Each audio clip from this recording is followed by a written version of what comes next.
resumimos lo que estamos viendo hoy.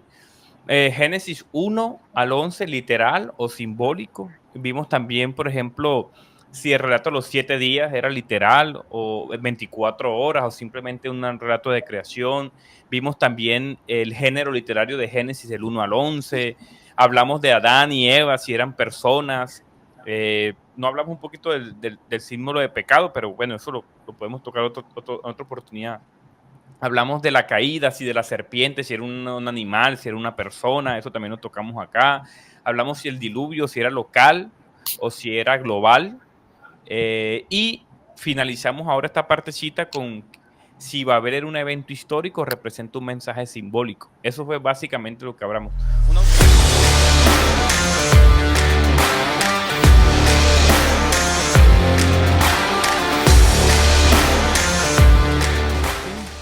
Quiero dar la bienvenida y así como dice el título, Génesis, ¿es literal o simbólico? He invitado a un par de amigos que ya los tengo por aquí en sala. Pido disculpas que habíamos programado un poco como en otro horario, pero tuvimos que reagendar. Así que regálenme unos minuticos mientras ellos se conectan. Quiero darles las gracias por conectarse. Ojalá le puedan dar like, lo puedan compartir con sus amigos. Creo que eso va a ser muy bueno para los que les gusta profundizar el texto sagrado. Bueno, mi nombre es José Landeta, soy de aquí de República Dominicana. Aunque de profesión soy ingeniero mecánico, sí tengo un máster en teología del Southeastern Baptist Theological Seminary. He tenido la experiencia, gracias a Dios, de enseñar hebreo bíblico aquí en el Seminario Teológico Bautista Dominicano y también Antiguo Testamento en uno que otro instituto bíblico. Y bueno, por la gracia de Dios, también en mi iglesia local he tenido la dicha de poder enseñar clases de Antiguo Testamento igual.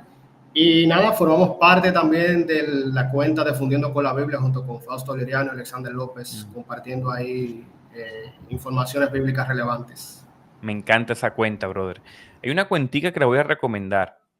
Fundiendo con la Biblia en Instagram. Tira unos datazos muy serios, bien chévere a los que les gusta estudiar la Biblia. Y Josías ya es como la tercera vez que está con nosotros por acá. Y Josías yo creo que ya lo conoce todo el mundo. Segunda, ok. Tercera, es verdad, tú tienes razón. Creo que hicimos Esta es la tercera, tú tienes razón.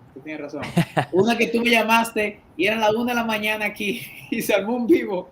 Y yo, se armó un en vivo. Sí. Estuvo en Instagram, ¿te acuerdas? Y Mursal me dice, José, entra. Y yo en mi cama acostado ya, ¿verdad? Incluso estaba con mi esposa acostado ya, sin camisa, durmiendo. Y yo, espérate, me puse una camisa rápido y me tiré. Sí, ¿verdad? Este hombre es interesante. Él vive en Israel. ¿Tú qué estudios tienes en el asunto bíblico? ¿Por qué nosotros deberíamos creerte a ti? Hoy voy a hacer el papel. A mí me gusta cuando traigo invitados hacer el papel de malo. O sea, yo no sé nada de Biblia. Yo soy un neófito en la palabra de Dios y voy a hacer unas preguntas aquí complicadas. Chicos, y ustedes vayan dejando preguntas también en el chat, porque estos tipos vienen a decir aquí que Adán histórico, que no sé qué. Yo voy a refutarlos acá en vivo, ¿ok? ¿Por qué tenemos que creerte lo que tú nos vas a decir hoy, Josías? Bueno, porque yo creo que nosotros, bueno, voy a hablar por mí. Yo soy creyente desde 2005 que entregué mi vida al Señor, pero decidí no dejarlo solamente al asunto de, ¿verdad?, de que fe, sino que decidí, mi pasión por la Biblia me trajo a Israel a aprender los idiomas originales y estudiar la Biblia de forma seria, tú sabes, hebreo, griego, arameo, y leer la Biblia en su idioma original, ¿tú entiendes? Y estudiar a profundidad eso. Y ahora, gracias a Dios, estoy haciendo mi doctorado aquí mismo en Israel, en la Universidad Bar Ilan, y he dedicado mucho tiempo enseñando hebreo bíblico también y enseñando en diferentes instituciones. Entonces, le hemos puesto un chin de seriedad a este tema, a este asunto, y yo creo que tenemos que aprender. Y la razón por la cual lo hice, siempre lo digo a mi esposa, por mi corazón late por Latinoamérica. Yo quiero que Latinoamérica tenga recursos, que no dependamos de traducción, de que vamos a traducir. Yo siempre digo esto, y no estoy criticando a ningún pastor de lo que voy a mencionar, pero siempre digo, no podemos depender de traducciones del pastor, por ejemplo, puede ser un nombre, John Piper, no sé, por decir John Piper, ¿verdad? John Piper escribió algo, vamos a traducirlo al español, ahora lo tenemos en español. Lo que pasa es que John Piper escribió en el frío de Minnesota, que no se compara con nuestro pueblecito en el campo, ¿verdad? No se relaciona, no puede hablar al corazón, ¿verdad? Entonces nosotros queremos producir contenido en español, ¿ok? Para que Latinoamérica se eduque, pero para eso hay que alcanzar ciertos niveles para uno poder, ¿verdad? Poder entrar en estos temas y poder enseñar y enseñarlo con calidad, no de forma mediocre, mediocre. Buenísimo. Ya se está olvidando de tanto idioma bíblico y ya se está olvidando todo lo en español. Todo lo estoy votando, hermano, todo. Voy al punto, mis hermanos. Hoy me los traje porque yo quiero... Bueno, yo voy a hacer, como les digo, voy a hacer el papel aquí de que no sé nada, de que soy mejor dicho, un terco, un neciazo, pero hay algo que sí me inquietó y es que cuando yo puse la encuesta, que participaron casi más de 1,300 personas, la mayoría escogió que el Génesis del 1 al 11 se lee de manera literal, lo que me causó un poquito como de incomodidad, como que me inquietó un poquito porque creo que, bueno, una lectura sencilla te puede decir, bueno, aquí no hay cosas literales. Pero yo quise profundizar con ustedes dos y yo les voy a hacer la siguiente pregunta. Tengo bastantes preguntas, tengo como unas 10 preguntas. Entonces me gustaría que fueran al punto, porque como son dos, para que nos rinda una horita acá, vayan al punto básico y para que vayamos avanzando. La primera pregunta que te hago a ti, Landeta, es, bueno, ¿ese relato de los 7 días es un periodo literal de 24 horas o representa más bien es como un marco simbólico de creación? ¿Qué es ese relato específicamente de los días? Mira, muy buena pregunta. Yo creo que para responder a esa pregunta hay que dar un paso atrás y ver que el relato de la creación no es, digamos, literal en el sentido de que uno tenga que tomarlo al pie de la letra. Y, por ejemplo, uno pudiera ver que en Génesis 1:6, por ejemplo, dice que Dios separa las aguas de las aguas de arriba de las aguas de abajo, y coloca lo que es la expansión para separar estas aguas, y esa expansión la llama cielos en el versículo 8 del capítulo 1. Entonces uno pudiera pensar, ¿cuáles son las aguas de arriba que el texto se está refiriendo? Realmente, literalmente hay aguas encima del cielo nuestro. El cielo se trata de una especie de domo, de cúpula sólida, como se creía en aquel entonces, que tenía compuertas y que cuando esas compuertas se abrían llovía, dice por ejemplo en Génesis 7:11, o está hablando desde la perspectiva cultural e histórica de ellos. Y claro, con esto no estoy diciendo que los israelitas o en la antigüedad eran tontos, claro que no, para nada, sino que es la manera en cómo ellos entendían el mundo. Hoy uno ve fotos del planeta Tierra, uno tiene satélites y uno tiene una concepción del planeta Tierra, pero por un momento, si tú quitaras todo eso y vieras el mundo, la Tierra tal cual se ve, ¿cuál sería la conclusión? Bueno, quizás el cielo es un domo, quizás hay agua allá arriba, cuando llueve que esa agua cae. Entonces esa es la idea. Entonces, en el caso específico de los días de la creación, de los días en que Dios crea, yo creo que es uno de los recursos, digamos, antropomórficos del relato. Por ejemplo, te dice que Dios tomó tierra y formó al hombre y sopló y le dio vida. Uno se preguntará, ¿tenía Dios aire? ¿Tenía Dios una boca que soplaba? Creo que está utilizando más bien un lenguaje antropomórfico, y como nosotros sabemos, el hombre en Israel trabajaba 6 días y el séptimo día reposaba. Evidentemente, Dios no necesita reposar. Nuevamente, es un recurso antropomórfico que está utilizando el relato de la creación para explicar cómo Dios crea, pero es algo más antropomórfico, no es algo tan literal, es lo que creo. Ok. Entonces, Josías, ¿tú estás de acuerdo con que no son 7 días? Sí, bueno, eso es, cuando tú hiciste la pregunta, neta, yo dije, bueno, es un programa esa pregunta. La pregunta es un programa. Yo te voy a preguntar si es el programa que vamos a hacer. Mira, esto es difícil porque uno tiene poco tiempo para responder y las personas, yo no quiero que se lleven una mala idea. Entonces, estamos enseñando a las personas que tal vez no tienen, no sé, tal vez no han pasado el tiempo que uno ha pasado leyendo esos tipos de textos, todo ese tipo de cosas. Entonces, no quiero comunicar lo que no es, pero voy a tratar de hacerlo mejor. Hay varias posiciones con eso. Hay una posición que ve la palabra yom en hebreo como un periodo largo de tiempo. Hay otra posición que ve la palabra yom como simplemente un periodo de 24 horas. Hay otra posición que ve la palabra yom como una porción, porque tenemos que entender, dice yom ¿Están ahí ustedes? Ok. Sí, Yom ahí está. Ejad, ok, fue que se fue, pensé que se me había ido el internet. Yom Ejad, ¿verdad? Yom Ve'erev, ¿verdad? El día y el atardecer, la puesta del sol. Entonces, del día dice Baboker, en la mañana, de la mañana hasta la puesta del sol, Yom Ejad, día 1. O sea, hay otro que ven, bueno, no es un periodo de 24 horas entero, sino un periodo de una porción del día, porque de que sale el sol a la puesta del sol es una porción del día, ¿verdad? Si lo contamos con nuestro tiempo. Entonces, hay 3 posiciones ahí. Ahora bien, la posición que argumenta por el día, periodo largo de tiempo, lo hace por muchas razones, ¿ok? Como yo dice, mira, la palabra Yom se ha usado de múltiples maneras a lo largo de la Biblia. Por ejemplo, en los profetas a veces se habla de Yom Adonai, el día del Señor. ¿Qué se refiere? ¿Se refiere a un día físico o se refiere a un periodo de tiempo? Hay argumentos por ambas casos. Entonces ellos dicen, mira, como la palabra Yom es tan elástica, es tan flexible en su significado, tan dinámica, no podemos argumentar que es fijamente este significado, significa periodo de 24 horas, porque ha sido largamente así. Eso es una posición y por eso argumentan un periodo largo de tiempo. También da la casualidad, debo decirlo, admitirlo aquí, francamente, que muchos de esos académicos que dicen eso se suscriben a los miles de años de la Tierra, a la edad de la Tierra, porque todo esto para argumentar ese asunto de los miles de años de la Tierra. Yo soy un poquito conservador, ¿ok? Yo soy un poquito conservador y esta es mi opinión conservadora y creo que el hebreo sustenta eso, ¿ok? Y es un argumento bien, y estoy entrando en esto no necesariamente es lo que Landeta está hablando, aunque yo estoy de acuerdo con lo que Landeta dice, Landeta está hablando de la parte del mito, ¿verdad? Mitología antigua, ¿verdad? Y cómo se correlaciona con la Biblia, está bien, pero la pregunta de Murcia es si son literal, y la tenemos que empezar hablando de cómo se veía el mito allí. Incluso leía recientemente de este erudito Walton, decía él, hay unos textos de acadios antiguos que veían la palabra Yom como si fuera una tormenta. Hay una palabra en acadio que es similar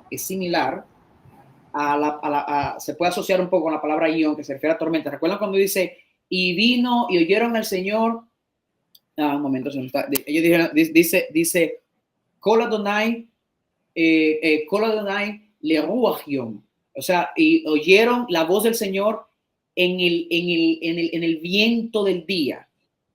Dice, no sé cómo traducen en español, pero eso es lo que dice en hebreo, de que le ruach Yom, ¿verdad? Como en el viento del día. Y dice, bueno, ahí Yom puede ser la tormenta del día. Y por eso explica que el versículo concluye diciendo que se escondieron, tuvieron miedo. Dice, bueno, tiene sentido eso. Entonces, eso es lo que, por ejemplo, el erudito Walton dice de la palabra Yom. Ok, en conclusión, ¿por qué estoy diciendo todo eso? Simplemente para decir que la palabra Yom, día, no es tan sencillo como parece. Ahora, yo me suscribo a la palabra día, que es lo que aparece en Génesis, algo más tradicional. Yo creo que es día, como más o menos lo conocemos hoy. Ok, voy a explicar mi posición por qué. Ok, yo entiendo que Dios creó, si yo le pregunto a ustedes, bueno, ¿de qué edad fue Adán cuando fue creado? Bueno, no sabemos, pero fue un adulto, ¿verdad? Lo creó adulto. O sea, aunque tenga un día de nacido, era un hombre que podía reproducirse, podía, etcétera, ¿verdad? Entonces yo creo que eso es lo que pasa con la creación. Dios crea una creación madura y Dios es poderoso para hacerlo en un día sencillo. Esa es mi posición, muy conservadora, yo lo sé. Y también hay un asidero bíblico, voy a cerrar con esto, que dice, en Éxodo, cogen la creación y dice, mira, por cuanto Dios creó en tantos días que la Landeta lo tocó, por lo tanto ustedes van a trabajar 6 días. O sea, el autor de Éxodo hace una correlación con los días de Génesis para aplicarlo a la ley mosaica, que ahí no es figurado, ahí no es figurativo, hay una ley mosaica, ahí son días como lo conocemos, y el autor de Éxodo no tiene ningún problema. Digo el autor de Éxodo por la costumbre de la academia que te dicen, ¿verdad? Pero entendemos que es Moisés, ¿verdad? Nosotros entendemos que es Moisés. No tiene ningún problema con decir, mira, yo leo esto como días. Ok, pero sí es verdad lo que dice Landeta. Hay una correlación con lo que vamos a entrar en eso ahora, yo sé que vamos a entrar en eso ahora, hay una correlación con lo de la mitología antigua, Mesopotamia específicamente, y egipcia, eso es cierto. Ok. Sí, ahí Landeta, ¿ibas a aportar algo? Sí, quería aportar algo con lo que decía Josías. Y es que, por ejemplo, tú tienes en el capítulo 1 una sucesión de días en la creación, que tú tienes tarde y mañana.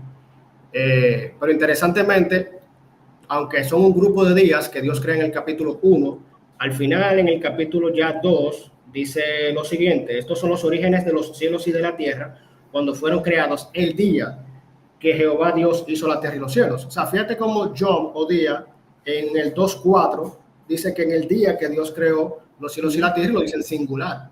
Aunque en el capítulo anterior son 6 días que Dios crea y reposa en el séptimo. Eso por un lado, y por otro lado también es interesante observar capítulo, en el capítulo 1 se habla también de esta sucesión de tardes y mañanas, aunque eso nosotros lo entendemos en función del sol. La tarde es cuando el sol se pone y la mañana es cuando el sol se levanta. Sin embargo, el sol no es creado hasta el día cuarto en la creación, mientras que los primeros 3 días de la creación hay luces, hay tinieblas, pero no hay sol. Entonces es interesante cómo nosotros pudiéramos interpretar en la sucesión de tardes y mañanas en los primeros 3 días si no había sol. Simplemente era eso. Sí, no, perdón, no, completando eso, lo que tú dices del día, en el versículo 4, más adelante, que dice, y creó el día, y dice la palabra singular, Yom, se correlaciona con lo que yo dije de los profetas, cuando los profetas dicen, Yom Adonai, bueno, el día del Señor, pero cuando tú estudias los profetas, tú dices, se parece a un periodo, y en algunos casos se parece a un día. Por eso dije, no es algo bien dinámico la palabra Yom.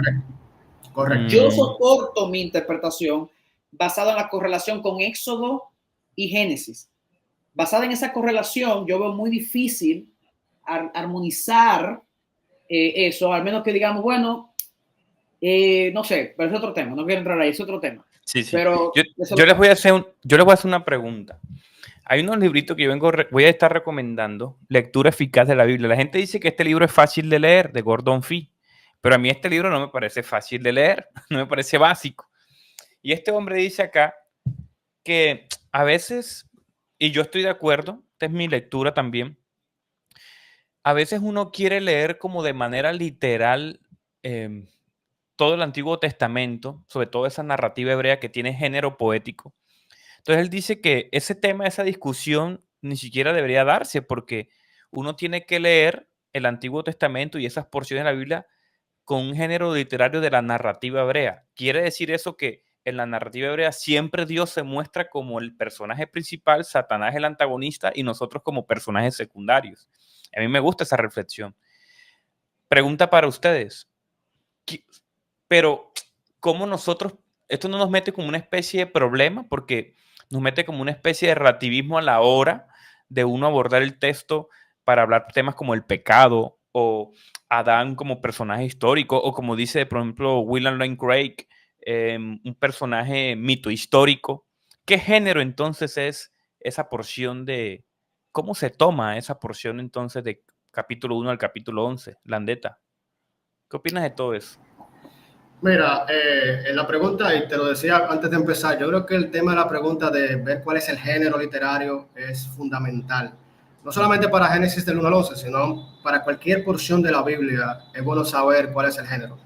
Yo, por ejemplo, cuando he enseñado la poesía hebrea, siempre me gusta mostrar una imagen que hay de la mujer de Cantar de los Cantares, pero es una imagen literal. Y es hasta cómico, porque es un dibujo de una mujer con el cuello de una torre, literalmente, y sus cabellos son un grupo de cabras o de ovejas. Y tú dirás, bueno,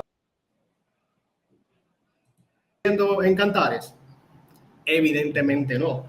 El autor está usando un lenguaje poético lleno de metáforas y de figuras para referirse a la mujer. En ese sentido, no siempre la Biblia es literal. Habiendo dicho eso, uno pudiera, por ejemplo, leer los primeros capítulos del Génesis y, como mencionamos hace unos momentos, el tema de la descripción que hace del mundo, el tema del firmamento, de las aguas arriba, las aguas abajo. También hay otras cuestiones respecto a la cronología. Por ejemplo, tú vas al capítulo 1 y Dios crea las aves en el capítulo 5, en el quinto día, pero crea al hombre en el sexto. Sin embargo, cuando tú vas al capítulo 2, Dios crea primero al hombre y luego crea a las aves y a los animales. Entonces hay un tema, hay una diferencia cronológica entre ambos capítulos, que no solamente tú lo ves ahí, tú lo ves, por ejemplo, también, tú vas al capítulo 10 de Génesis y ves también este capítulo de la tabla de las naciones, donde los hijos de Noé son dispersados en toda la tierra. Y vas al capítulo 11, el siguiente, y ves que en la Torre de Babel están todos juntos. Tú dirás, ¿qué está pasando aquí? No necesariamente la narrativa bíblica necesariamente es cronológica. Y eso no solamente lo vemos en Génesis, eso lo podemos ver hasta en los evangelios, por ejemplo. Tú tienes, por ejemplo, cuando Jesús purifica el templo al final de los evangelios sinópticos, Mateo, Marcos y Lucas. Pero Juan lo pone en el capítulo 2, lo pone al principio. Entonces, ahí nosotros tenemos que ver que es historia, pero no es historia de acuerdo a los cánones o criterios de la historia moderna. Que la historia moderna demanda que un relato sea cronológico. La Biblia no necesariamente es cronológico. ¿Por qué? Porque estamos hablando de cómo en aquella cultura se entiende la historia, que no necesariamente es con las demandas que nosotros tenemos hoy. Aparte de eso también, uno tendría que hacer la comparación de, ok, si no es historia en el sentido moderno, sino en el sentido antiguo, ¿qué más pudiéramos saber respecto a cuál es el género literario? Ahí uno tendría que hacer ciertas comparaciones, y era lo que Josías mencionaba hace un rato. Por ejemplo, otros relatos de la creación de otras naciones, como las naciones mesopotámicas. Uno, por ejemplo, se pudiera preguntar, ¿por qué en Génesis 1 el agua simplemente está ahí y las tinieblas y Dios arranca a crear a partir de ahí? No arranca de la nada, sino que hay un caos, hay agua, hay tinieblas. Cuando tú vas a otros relatos, como por ejemplo el Enuma Elish, que es el relato babilónico de la creación arranca en ese mismo punto también. Tú tienes dioses, tinieblas, caos y aguas. Entonces, ahí tú dices, ok, entonces eso te va dando una idea de cuál sería el género, la forma literaria. Y hay discusión respecto a esto. Hay gente que habla de un mito. Es una palabra que a mí no me gusta por la carga negativa que tiene. Generalmente en nuestro hablar común, cuando decimos un mito, es algo falso. Y yo no creo que ese sea el punto aquí. Yo creo que está relatando una historia, pero en la forma literaria que ellos conocían en esa época. Bueno, escuché que la palabra mito, por nuestra connotación latinoamericana y por nuestro contexto, a veces la palabra mito suena algo como engañoso, falso, pero no es así en el concepto literario, ¿no? Sí, cuando uno va, por ejemplo, a la antropología, te habla de un mito, realmente es un relato que forma la mente de una cultura. Si lo vemos en el sentido antropológico. Pero si yo digo aquí ahora en este live que Génesis del 1 al 11 es un mito, va a decir, no, él está diciendo que Génesis del 1 al 11 es mentira. Entonces, por esa razón, muchos académicos como Gordon Wenham, como Tremper Longman, usan otros nombres como, por ejemplo, protohistoria, cosmogonía, historia teológica. Me gusta a mí el concepto de cosmogonía, que básicamente es un relato de cómo arranca el mundo. Ahí se quedó, se pegó. Bueno, se esperemos que vuelva. Internet. Cosas, momento. Bueno, se nota que él está en República Dominicana y nosotros. ¿Qué pasa, hermano? Momento tercermundista latinoamericano. Con Dominicana, con el internet a veces. Bueno, o hay que ver qué conexión de internet tiene él también. Porque bueno, sí, porque yo estuve en Dominicana un tiempo y allá el internet. No, es que he hecho live con gente en Dominicana y no tenemos necesariamente ahí volvió. eso. Nosotros hablando mal ahí de nuestra tierra. Volvió. Sí.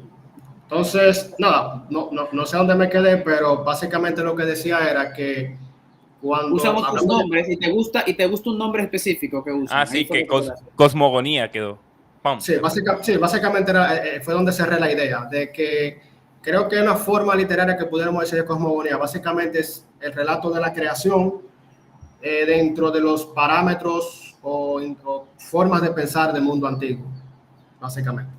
Entonces, Josías, personajes como Adán, Eva, según lo que estamos diciendo, estas personas que representativas eran comunidades, eran personas naturales, Okay. eran, ¿cómo se llaman? Neandertales. ¿Usted qué Okay. opina? Mira, tu pregunta de si cómo debemos leer esto, Landeta mencionó algo ahí que yo quisiera partir de ahí luego y responderlo de Adán, es que el hecho de que el relato histórico de ellos no necesariamente es los criterios que ellos usan para un relato histórico, no es nuestro criterio de usar un relato histórico. Un libro que yo recomiendo que explica muy bien eso es, por ejemplo, este libro del profesor Yehoshua Berman, Anima Amim, que significa yo creo en hebreo. Está en inglés, lamentablemente no está en español. Y incluso en este libro, una de las cosas que me gusta como lo explica es el hecho de que la historia antigua está preocupado no necesariamente por la cronología, porque lo que pasó con Génesis 10 y 11 que están invertidos. Realmente el capítulo 11 debiera ser el primero y luego el capítulo 10. O sea, que también pudo haber sido, cuando tú estudias el texto, pudo haber sido simplemente una selección de escribas, tal vez, que lo colocaron ahí, ¿verdad? Para enlistar las naciones y luego colocarte, tal vez por un criterio teológico, que eso es lo que está detrás de eso. A lo que a ellos les interesa es avanzar una agenda teológica y no necesariamente una cronología. Entonces, ¿qué pasa? ¿Cómo se escribe la historia antes? La historia se escribe de la siguiente manera. Yo uso elementos de la historia que son históricos para reforzar mi punto teológico. Son reales, pero yo estoy reforzando mi punto teológico con elementos históricos. ¿Cuáles elementos? Lo que yo quiero, lo que yo elegí, no todos, lo que yo entendí que explicaban el punto teológico que yo quiero avanzar. Y ya. Entonces tú ves eventos cronológicos, tú dices, oh, pero brincó de aquí a aquí. Sí, porque a él no le interesaba eso. ¿Entiendes? Entonces, eso es un punto, cómo debemos comenzar a entender este asunto aquí. Por ejemplo, cuando tú te vas a Reyes, tú tienes un poquito más de cronología ahí. Pero aún ahí hay cosas que están brincadas o están colocadas en diferente orden. Claro, no entremos a Crónica porque eso es otro tema. Lo que pasa en Crónica es otro tema. Ahí hay claramente una agenda teológica. ¿Por qué? Fíjate, en Crónicas no se menciona ningún pecado de David. Ni de Salomón. Búsquenlo. No hay nada. Tú vas a Reyes y tú sientes la cronología. Tú vas a Crónicas y tú dices, oh, ¿y qué pasó aquí? Porque y tú dices, pero tomaron elementos históricos. Sí, para presentar un punto teológico. Entonces, así que debemos entender también el Génesis, en el sentido de que hay elementos ahí que son históricos, como el caso de Adán. Yo creo que es un personaje histórico. Yo lo creo, no sé ustedes, pero yo lo creo que es un personaje histórico. Y la razón por la cual lo creo es porque tenemos textos que no son más narrativos, son menos poéticos, que miran a Adán como histórico. ¿Okay? Interesante. O sea, la razón por la que yo lo creo no es porque yo tengo fe en eso y ya. No, tenemos que tener, hermanos, y esto es una cosa que le hablo, Murcia, a nuestra audiencia, ¿verdad? Tenemos que ser un poquito más minuciosos al leer el texto, ¿ok? Tenemos que ser un poquito más intencionales y más tratar el texto con inteligencia. No, tenemos que tener una razón bíblica de por qué y científica de por qué creemos lo que creemos. Yo lo creo porque hay textos, por ejemplo, el Nuevo Testamento tiene textos que no son históricos y tratan a Adán como un personaje real. Ok, pero Adán está sumergido en un lenguaje, claro, que como lo que hablamos del antiguo cercano oriente. Me lo voy a poner un mejor ejemplo, con esto cierro, para que me entiendan claramente lo que estoy diciendo. Si tú tuvieras que escribir, si tú tuvieras que escribir algo hoy, y tú quieres sonar con un lenguaje entendible, tú vas a usar terminologías, figuras del hablar de que se usan hoy. Tú no vas a usar otra terminología de otro lugar, no, tú vas a usar lo mismo. Incluso poéticamente, si tú quieres sonar poético, tú vas a decir, ¿verdad? Como mencionaba Landeta, las aguas están ¿verdad? Las aguas estaban ahí, vas a mencionar las aguas, vas a mencionar su número de personas. Tú vas a sonar de esa manera, tú vas a sonar poético. Claro. Entonces, ese era como el lenguaje que se usaba. Me encanta lo que tú estás diciendo porque, claro, nos da mucha luz y eso yo también se lo digo a mis estudiantes. Mira, creo que es importante entender la mente. Es que como dice Michael Heiser, hay que volverse como el israelita de la época para saber cómo comunicaban ellos para que nosotros podamos ver el mensaje original de ellos, que es como lo que uno haría exégesis. Entonces, esto también es interesante lo que ustedes dicen porque, mira, una cosa que yo he descubierto es que el hebreo en su época valoraba mucho para narrar y contar la poesía. Hoy, una persona en Latinoamérica, poesía. Yo traigo una universidad donde enseñan licenciatura en español y se enseña literatura clásica y tal, y no hay poesía. O sea, la poesía tiene poco valor en un mundo donde se ha perdido la estética del lenguaje, pero en esa época no.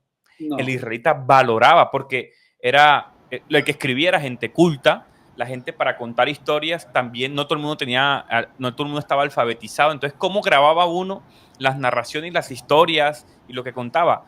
Con lírica. O sea, lo que uno escribía tenía que tener lírica para que se grabara más fácilmente en la memoria. Entonces, cuando uno está leyendo esos pasajes como Génesis, historias del Antiguo Testamento, de la narrativa hebrea, uno tiene que estar entendiendo que hay lenguaje poético, no es preciso teológicamente, pero sí apunta a la verdad. Eso es clave.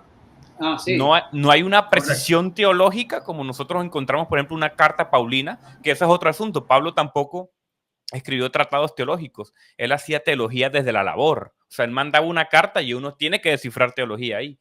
Pero no busca la narrativa hebrea ser precisa teológicamente, sino apuntar verdades. ¿Cómo? ¿Por qué Pablo escribía así? No iba ¿Por qué Pablo no pensaba como un griego? Y no iba rápidamente al punto A al punto B, porque Pablo era judío. Y Pablo pensaba como un hebreo. Y le escribía a hebreos y a judíos. Correcto. Excelente. Él no, aunque hay veces que él, como era fluido en griego, hay veces que él decía, mira, ¿tú quieres hablar en griego? Ok, vamos a filosofar en griego. Y lo podía hacer y lo hizo en Hechos varias veces. Él tiene la capacidad de hacer eso. Pero normalmente cuando él escribía, tú puedes percibir el aspecto rabínico de Pablo sin ningún problema. Es otro tema, que podríamos hablar de eso, pero es otro tema. Puntual, para que no me desvíen la pregunta. Puntual y paso a la siguiente. Dale. Me van a decir, entonces, Adán y Eva, personas como en dos pies, como personas normales, adultas. Yo te respondí eso, Murcia, ya. Yo te dije, Adán y Eva, yo lo respondí hace rato. ¿Y tú, Landeta? Sí, estoy de acuerdo. Y estoy de acuerdo por la misma razón que decía José. O sea, tú encuentras, por ejemplo, en la genealogía de Jesús en Lucas, por ejemplo. La genealogía de Jesús en Lucas llega hasta Adán. Entonces sería extraño que en esta genealogía tengamos personas históricas, literales, y que de pronto Adán no lo sea. ¿Y ustedes qué opinan de esos pensadores que dicen que puede ser un Neandertal? Dale tú, Landeta, dale tú, yo no voy, dale tú. Cuando Murcia sale con esa pregunta rara, no, pero pregunto. Ya sabe muy bien. Dale tú. No. Básicamente estoy de acuerdo que era un ser humano. Ser humano como cualquiera que tú puedas encontrar en la genealogía de Jesús en Lucas 3 o en la gran genealogía que encontramos en Primera de Crónicas, por ejemplo. ¿Saben por qué le estoy haciendo la pregunta? Porque voy a tener la otra semana invitado al doctor William Lane Craig acá y le voy a hacer esa pregunta también. Entonces, pero te voy a decir una cosa, porque hemos citado el Nuevo Testamento, pero también tenemos textos en el Primer Testamento, en la Biblia hebrea, ¿verdad? Que hablan, lo presenta también Adán, parte de una genealogía. Y tú dirás, bueno, si Adán fue místico, ¿cómo es que desde Adán tú puedes trazar la genealogía hasta Abraham? Y Abraham no es místico. No sé si me voy a entender. O sea, yo sé que la genealogía no es exhaustiva. Las genealogías en la Biblia hebrea no es exhaustiva, eso lo sabemos. Pero, ¿cómo es que yo termino en algo místico, algo que no existe, algo que no es real? Pero, ¿cómo yo empiezo en algo que no es real y termino en algo real? No tiene sentido. O sea, si los personajes bíblicos fueron reales, lo que posteriormente vinieron de él, empezando por Seth, etcétera, y claramente tenemos genealogía que van directamente ahí, entonces debe ser real. Ese es el argumento desde la Biblia hebrea, o sea, sin usar el Nuevo Testamento. Ok. Siguiente pregunta, mis hermanos. Ok, hay mucho, este tema del pecado, de la serpiente, una serpiente que habla, ¿ese asunto qué es? ¿Simboliza algo más allá o qué representa realmente? ¿Ustedes cómo lo leen? ¿Lo leen de manera literal, una serpiente con una forma de serpiente que habló a un ser humano o cómo lo leen? Landeta. Bueno, hay que entender, digamos, volviendo al tema cultural de la época, el tema de lo que la serpiente representaba. Uno va, por ejemplo, a la iconografía babilónica y tú tienes que la serpiente era esta representación del mal, de la maldad, y dicho sea de paso, tiene sentido que haya representado eso en esa cultura porque un animal venenoso, un animal que hacía daño, un animal que mataba a las personas, inmediatamente tú puedes saber que está representando algo maligno. Entonces, en ese sentido, tú, por ejemplo, y es la razón por la cual yo creo que es una serpiente, el animal, y no fue otro animal como un chivo o un perro, el cual se habla ahí en Génesis capítulo 1. Pero creo que es un tema de uno ver cómo uno debe interpretar, más que si es una serpiente literal o no. Uno debe pensar es qué representaba la serpiente para esa cultura y por qué se habla de una serpiente tentando a la humanidad al pecado. Entonces, creo que por esa razón se escoge a una serpiente y es una serpiente la que tienta y trae el tema del pecado a la humanidad. Yo creo que Josías cree que no. ¿Usted qué dice, primo? ¿Por qué tú crees que yo creo que no? No, porque lo vi ahí como revisando datos para argumentar. No, lo que pasa es, no, viendo aquí, lo que pasa es que a mí me gusta tener el texto delante de mí siempre, entonces tengo el texto delante de mí, pero oye algo, lo que pasa, de nuevo, hay varias posiciones aquí, ¿ok? No, yo quiero la Y hay gente que tuya. dice, mira, Yo quiero la ok. tuya.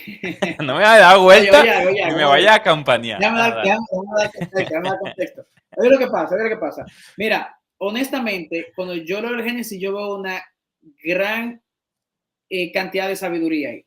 Oye, ¿por qué? Okay. Porque si la serpiente habló o no habló, claro, es verdad lo que dice Landeta, porque lo he leído, o sea, hay una conexión con la mitología antigua de que eso representaba muerte, etcétera, o sea, representaba incluso específicamente era la representación de la maldición, la serpiente. Entonces, creo que hay varios académicos que atestiguan eso también.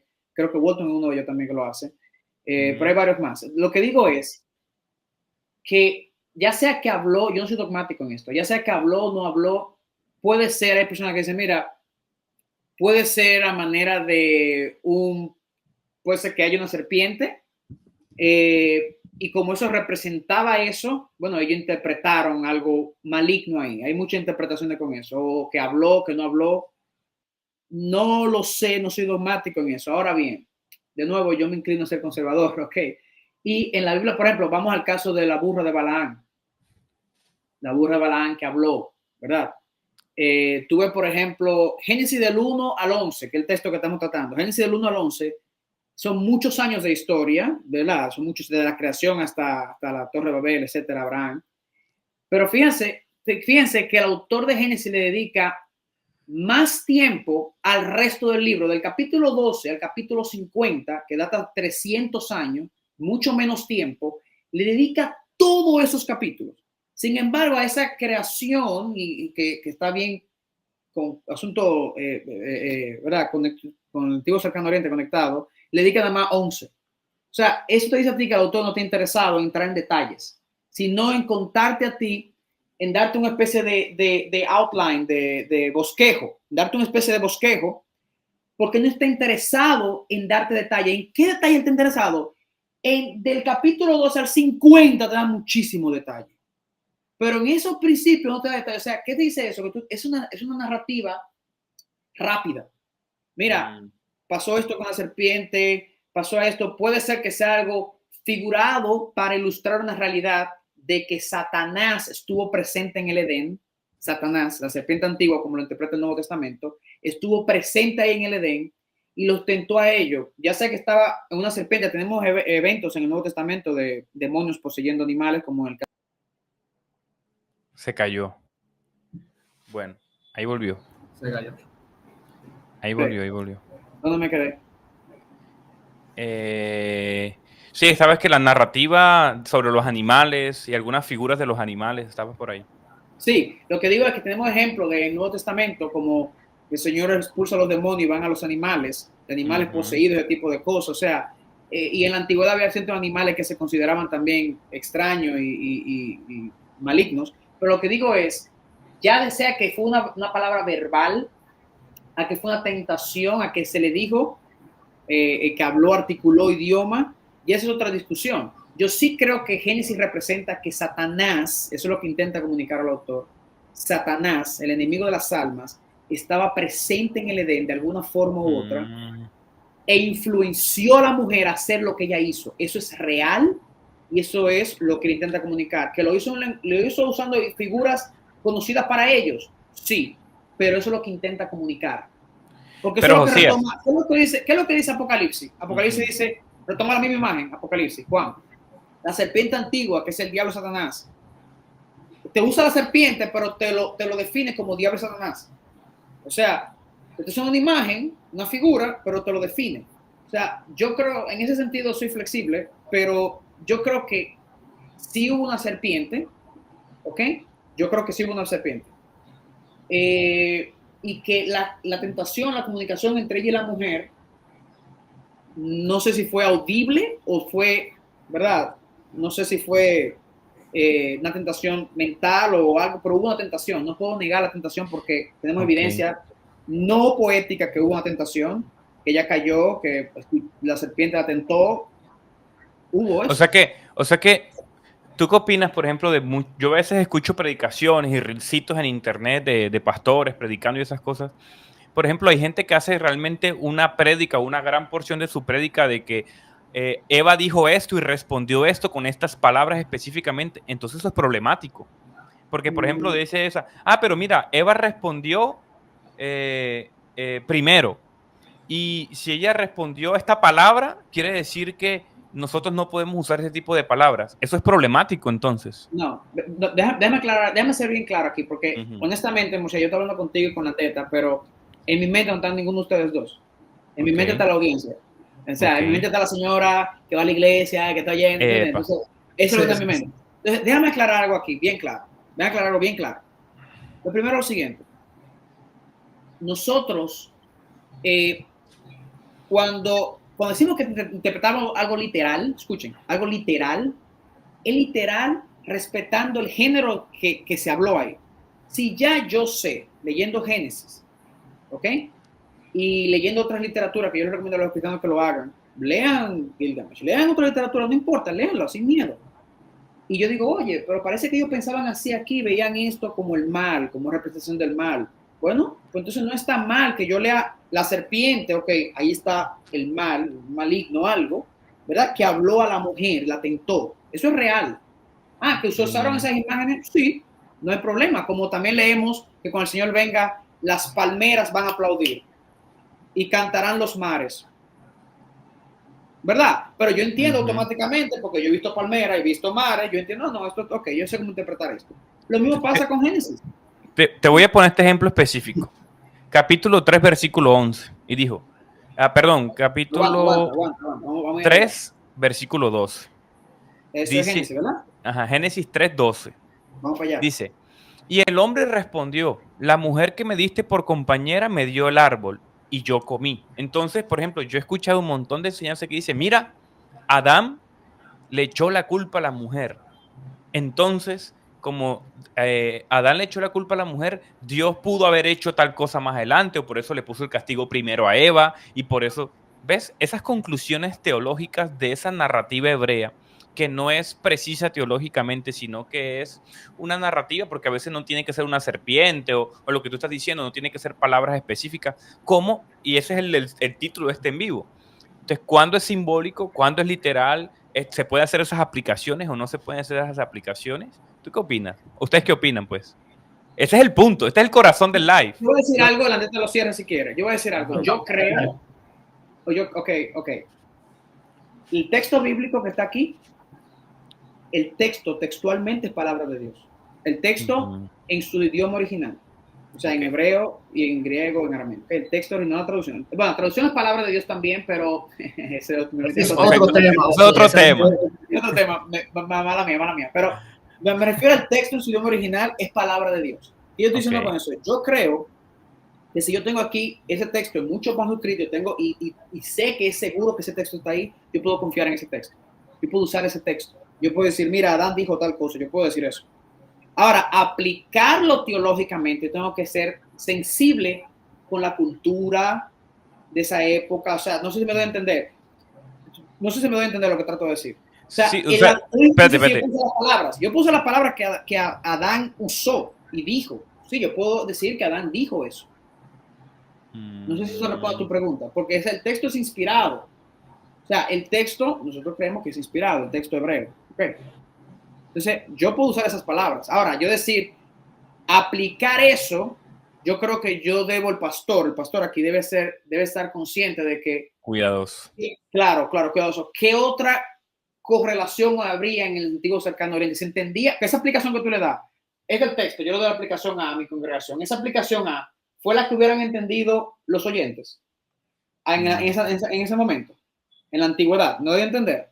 Yo tengo que preguntarme eso, Murcia, antes de yo aplicarlo a la iglesia. ¿Me doy a entender? Sí, es que una de las cosas más difíciles de hacer es eso. Por ejemplo, a la hora de interpretar. Porque bueno, ya has hecho muchas reflexiones muy valiosas de cómo hacer una exégesis. Mira, el tipo de texto, la idea principal de Dios es comunicar la caída del hombre. Pero mira esto que dice Dan 35:52, me encanta. Dice, pero mira en Génesis 3:15, pondré enemistad entre ti y la mujer, y entre tu simiente y la simiente tuya. Este herirá la cabeza y tú le herirás el calcañar. Incluso a veces yo he visto gente que hace aplicaciones escatológicas del fin de los tiempos con esos versos. ¿Cómo ves tú esas aplicaciones teológicas? ¿Válidas, no válidas? Mira, ahí está hablando, pondré enemistad entre tu simiente y la simiente de ella. Cuando tú sigues el Génesis, yo estoy dando una clase precisamente de la clase de la Torá, se llamaba, de los 5 libros de Moisés, hicimos un estudio de la genealogía. ¿Qué pasa? El énfasis ahí es la palabra tzera, que es la palabra para simiente, descendencia, genealogía, simiente. ¿Y qué pasa? La simiente de la mujer sigue, tú ves que aparece Caín, Abel. Tú sigues la simiente de la mujer. ¿Y cuál es la simiente de la serpiente? Cualquier simiente aquella que va creando enemistad con esa simiente. Pasó con Caín, la simiente de Eva, Abel, murió con ese pecado, ¿verdad? Con el pecado de Caín. Luego vino Seth. Entonces tú ves siempre que hay un problema. Después vino Abraham. ¿Qué pasó con el problema? Era estéril, no podía dar. Después vino Rebeca. ¿Qué pasó con Rebeca? Era estéril. O sea, tú ves que cuando tú sigues la genealogía, la simiente de la mujer es algo literal. La simiente de la serpiente es más metafórica. Y cuando tú sigues. ¿Qué pasó con la simiente de los israelitas en el Egipto? Intentó Faraón erradicarla. ¿Qué pasó después con la simiente de más para adelante de los judíos en Esther?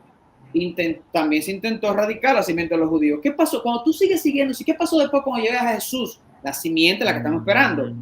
¿Qué pasó con esa simiente? Se intentó matar también. O sea, hay una enemistad a lo largo de la historia, pero fíjate que la simiente que viene de la mujer es literal. La simiente que viene de la serpiente es más metafórica e ideológica e involucra al diablo. Involucra al diablo, porque él es que está detrás de eso. ¿Tú te das cuenta? Y ese estudio lo hicimos en esa clase que preparé precisamente de ese texto. Y seguimos toda la genealogía hasta el Nuevo Testamento. Y siempre ha habido eso, siempre. Me gusta. ¿Tú qué opinas, Landeta? No sé si escuchaste un poco el asunto de la primera partecita, pero quería comentar, por un lado, algo que decía José hace un rato, y es que en el libro de Génesis, estos capítulos que estamos tratando, es un gran periodo de tiempo que se está tratando y que luego los siguientes capítulos, gran parte del libro, se dedica a 4 generaciones: Abraham, Isaac, Jacob y José.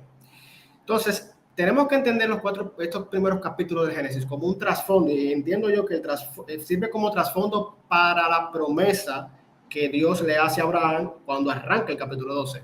Y es que a través de él y de su descendencia, él traería bendición a las naciones. La pregunta sería, nuevo. Exacto. Entonces, fíjate, uno dirá, okay, ¿y por qué las naciones necesitaban la bendición? Yo creo que esa pregunta presupone que estaban bajo maldición, y todo lo que hacen los capítulos del 1 al 11 es precisamente decirte por qué las naciones estaban bajo maldición. Pero por otro lado también, tenemos que, fue algo que dijo José hace un rato, y es el tema de que cuando uno lee narrativa en la Biblia, uno tiene que tratar de discernir cuál es la teología detrás, porque al final eso es lo más, digamos, lo más importante. De hecho, en el libro que tú decías hace un rato, Jonathan, de Lectura Eficaz de la Biblia, de Douglas Stuart, cuando habla de la narrativa del Antiguo Testamento, él dice, mira, tú tienes que ver por qué el autor bíblico está escogiendo contarte lo que escoge contarte. Y esa es una pregunta totalmente importante, porque eso te ayuda a ver cuál es el principio que hay detrás. Por ejemplo, podemos poner el caso de Samuel, Reyes y Crónicas. En Samuel, por ejemplo, se te habla del pecado de David con... Se fue ahí. Se fue. Se omite. ¿Por qué? Porque tienen propósitos distintos. No es que están siendo deshonestos. La historia siempre es selectiva. De hecho, no hay manera de que una historia no sea selectiva, porque implicaría tú contar todas las cosas que pasaron y sería imposible. Entonces, en ese sentido, por ejemplo, tú vas a Crónicas y el autor le está hablando a una audiencia que había regresado del exilio, y el punto era más animarlos. En el caso de Samuel Reyes, era una audiencia que estaba en el destierro, en el exilio, y era tratando de explicar cómo llegamos aquí. O sea, cómo Dios, que nos hizo un pacto y nos hizo promesa, terminamos desterrados y malditos en el exilio. Entonces ahí entra por qué en Samuel y Reyes se enfatiza tanto el pecado de sus reyes.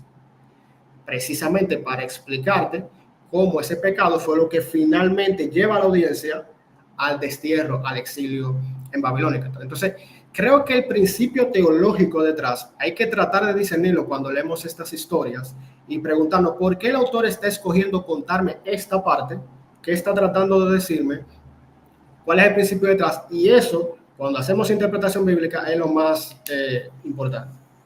Maravilloso. Sigamos avanzando porque nos está acabando el tiempito. Puntual. ¿El diluvio entonces sería un evento histórico global o simbólico local? Josías. No me dé mucho contexto. Vamos al punto. Está bien.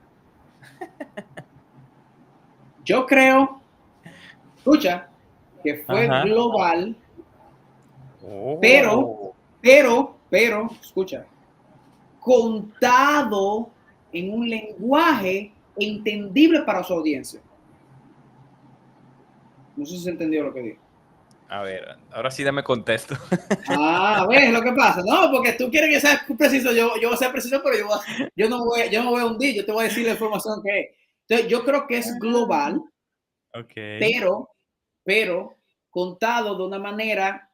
¿Por qué? Porque, por ejemplo, si tú lees, por ejemplo, los escritos de Atrahasis, ¿ok? Que es un texto mitológico, mesopotámico.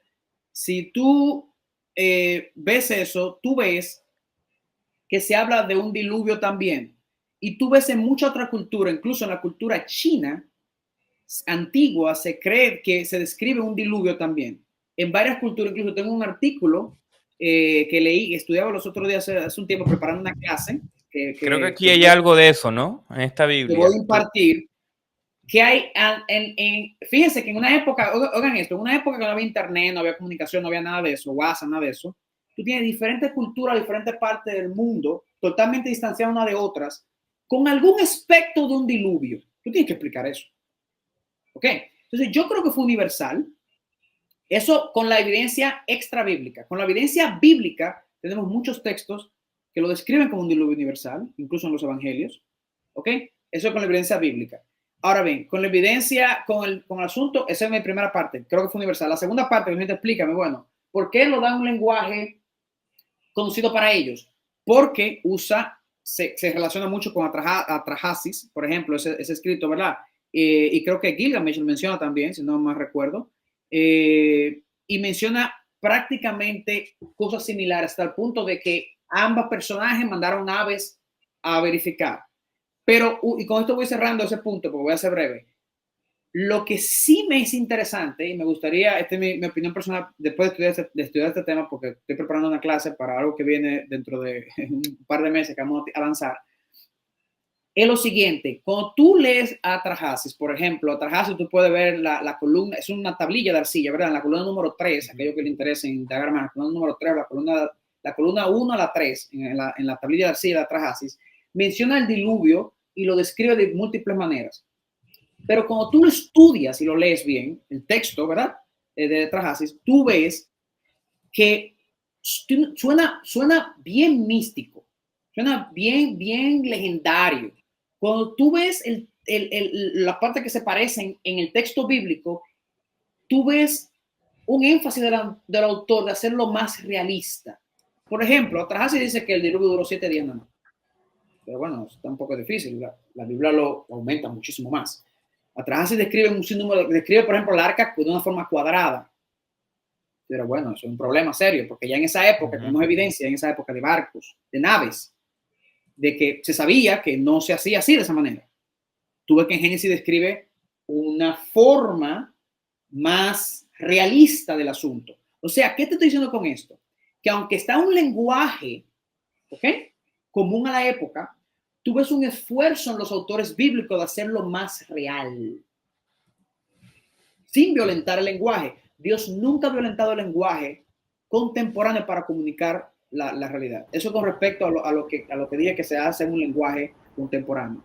Y con respecto a universal, todas las otras evidencias que di. Puedo dar muchas más, pero voy a hablar mucho aquí. Eso es lo que puedo decir. Landeta. Sí, mira, por un lado uno encuentra, por ejemplo, el relato, como bien decía Josías, de un diluvio, tanto en el Atrahasis, en la epopeya de Gilgamesh, en Siusudra, que es un relato anterior, sumerio, lo encuentras en la Biblia, y hay paralelos que son, de verdad, que tú dices, bueno, tiene que haber algún tipo de relación entre ambos. Por ejemplo, el tema de que el Dios le advierte al protagonista, por decirlo de alguna manera, sobre el diluvio que vendría, de cómo este personaje toma familia, lo mete en un arca, mete animales, viene el diluvio. Interesantemente, durante el diluvio, el personaje toma aves y las lanza afuera para ver si ya se podía salir. Y lo primero que hace el protagonista cuando sale del arca es un sacrificio en los relatos. Eso te dice a ti, bueno, tiene que haber algún tipo de relación. Ahora, ¿cuál es esa relación? Yo entiendo que es un tema de una memoria común que había en esa región y esto es importante, cada cultura lo narra desde su propia cosmovisión. ¿Y a qué me refiero? En el relato, por ejemplo, de la Atrahasis, el dios que decide enviar el diluvio, Enlil, decide enviarlo porque la humanidad se había multiplicado tanto y hacían tanto ruido que no lo dejaban dormir. Algo tan ridículo. Es lo que dice. Es lo que dice, literalmente. O sea, fíjate el tipo de dios que se creía en Babilonia. Y es otro dios, Enki, que es quien advierte, en este caso a Atrahasis, en el Gilgamesh el personaje se llama un Napishtim, lo que sería Noé, y le dicen lo que iba a pasar, y entonces él hace el arca, etc. Fíjense cómo en los relatos mesopotámicos son dos dioses distintos. Uno es el que envía el diluvio, otro es el que advierte. En el relato israelita es un solo dios que lo hace. Eso te dice algo de la cosmovisión de ellos. ¿Cuál? De que en Israel se está narrando este evento, esta memoria común, desde una perspectiva monoteísta, mientras que en Mesopotamia se está narrando desde una perspectiva más politeísta. Y aparte de esto también, ver la concepción de los dioses que se tenía. Por ejemplo, dice, por ejemplo, en el Atrahasis que cuando finalmente salen del arca y él hace el sacrificio, literalmente el texto dice que los dioses se amontonan como moscas sobre el sacrificio. Porque en estas culturas se entiende el sacrificio como que los humanos les están ofreciendo comida a los dioses y los dioses comen y les da hambre. De hecho, los mismos dioses se dan cuenta que el diluvio es una mala idea porque no habían animales ni personas que hicieran sacrificios y que los alimentaran. Esas no son cuestiones que tú ves en el relato israelita, en el relato de la Biblia. ¿Por qué? Porque el Dios de la Biblia es superior al Dios de estos dioses mesopotámicos. Y yo creo que cuando tú lees el relato del diluvio desde esa perspectiva, te ayuda a ver que el Dios hebreo era superior al resto de estos dioses, aunque están contando, yo entiendo, la misma historia, el mismo evento en la memoria común colectiva, pero desde perspectivas distintas. Okay. Para aquellos que no entendieron, la neta dijo lo mismo que yo dije. Pero lo que digo es que lo que dice la neta es correcto y no viola lo que yo digo. Es correcto así, pero cuando tú lo pones paralelo, tú notas la superioridad del texto bíblico, la notas. Mira, permítame citar a un profesor aquí, judío, de la Universidad Bar-Ilan, el profesor, el doctor Meli Hillel, una clase que dio muy buena, lamentablemente está en hebreo solamente, se llama Hamavet Baelilim Bamikra, o sea, la batalla, la lucha de los ídolos en las escrituras. Y es muy buena, y él entra a fondo en esto y explica, y cito textualmente lo que él dice, para que usted vea lo que estamos hablando de esto del diluvio, Atrahasis versus el diluvio bíblico. El diluvio Atrahasis es motivado por algo, por ecología, si pudiéramos decirlo. Hay mucho ruido, me molestan, etcétera, por la ecología. Mientras que en la Biblia es motivado, decía él, por un huk. ¿Qué es huk? Huk es ética. Huk es lo como se diría en hebreo moderno, una ética. O sea, está motivado por una ética. La Biblia cuenta la historia usando la ecología, también igual que Atrahasis, pero motivada por una ética muy diferente. ¿Por qué? Porque en Atrahasis no se hace un énfasis en el pecado, en la maldad. Un buen punto. Eso es un punto excelente. ¿Por qué? Porque ahora tú dices, wow, pero espérate, es que esto es más elevado. Tiene incluso una filosofía, que es un debate que tengo aquí también, que mucha gente dice, ¿hay filosofía en la Biblia? Sí. Pero ese es otro tema, pero podemos entrar ahí. Tú ves lo elevado que es el pensamiento filosófico y bíblico versus eso. Y él lo explica en detalle. Lamentablemente la clase solamente está en... Pero lo que digo es muy bueno. Y ese es el problema. Y cuando tú le das los puntos, los motivos, que hace mucho ruido, es un asunto más ecológico. Sí, la Biblia usa la ecología, usa los animales, le dice a Noé, le dice, verá, preserva los animales, toma tantas especies, toma esto, etcétera. Y tú ves un interés también ecológico, y mucho está bien, pero usa eso para avanzar, ¿qué? Algo ético, algo más profundo, algo más sólido, algo más eterno, algo más elevado. Entonces, eso tú tienes que incorporarlo en todo el texto bíblico. Es así, desde Génesis 1 a Génesis 11 en adelante. Siempre ha sido Buenísimo. así. Ese es un buen punto. Ese es un buen punto porque también en ese librito yo leí algo, que muchas narraciones sí son paralelas con culturas antiguas. La gran diferencia es el enfoque ético y todo el sistema ético que engloba.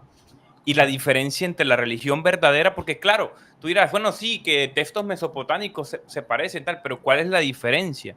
¿Y para qué nos puede servir? Bueno, para demostrarnos el hecho verdadero, el Dios verdadero de los dioses paganos, porque habían dioses inmorales, habían dioses que eran incoherentes con la naturaleza de un Dios bueno, pero la diferencia entre el texto sagrado, el texto bíblico y toda su narración contra los otros dioses y textos es que este Dios es un Dios ético. Esa es la gran distinción para distinguir el verdadero de los falsos. No, porque de pronto me corchas aquí en vivo y no. No, yo te quiero hacer una pregunta a los dos. Eso es sí, a los dos. Porque ustedes van a saber la respuesta. Yo quiero ver cómo ustedes la responden. ¿Qué ustedes harían si yo les digo, mira, tienen que escribir un artículo en la academia? Son muchas veces gente que no creen en Dios. Pero tienen que escribir un artículo apologético, académico.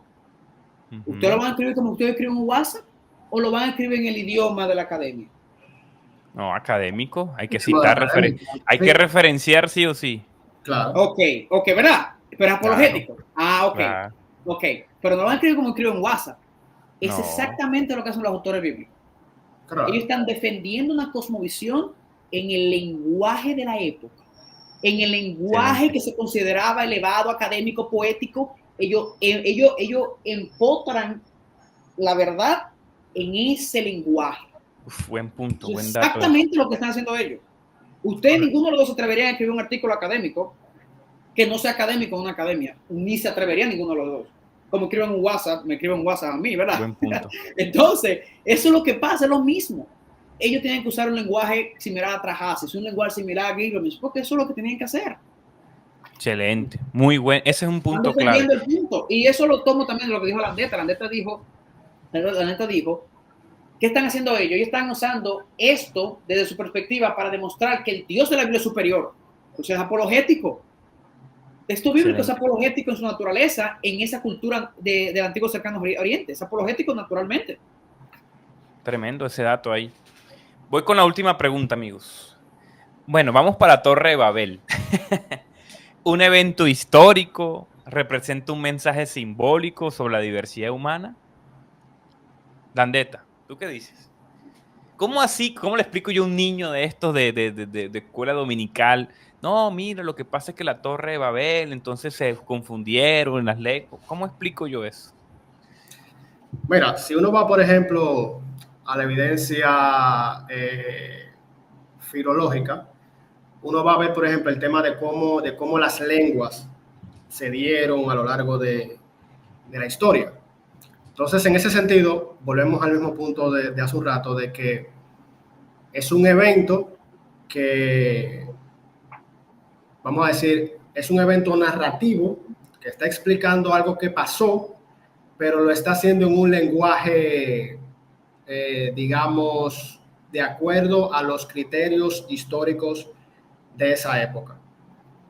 En ese sentido, creo que la Torre de Babel, la torre realmente, y he leído académicos que hablan que probablemente se inspiró en el Etemenanki que había en Babilonia, que era un sigurat, o sea, era una torre y cuya función era para los babilonios que los dioses descendieran sobre la torre y bajaran a la tierra. Era como colocarle una escalera al dios para que el dios descendiera.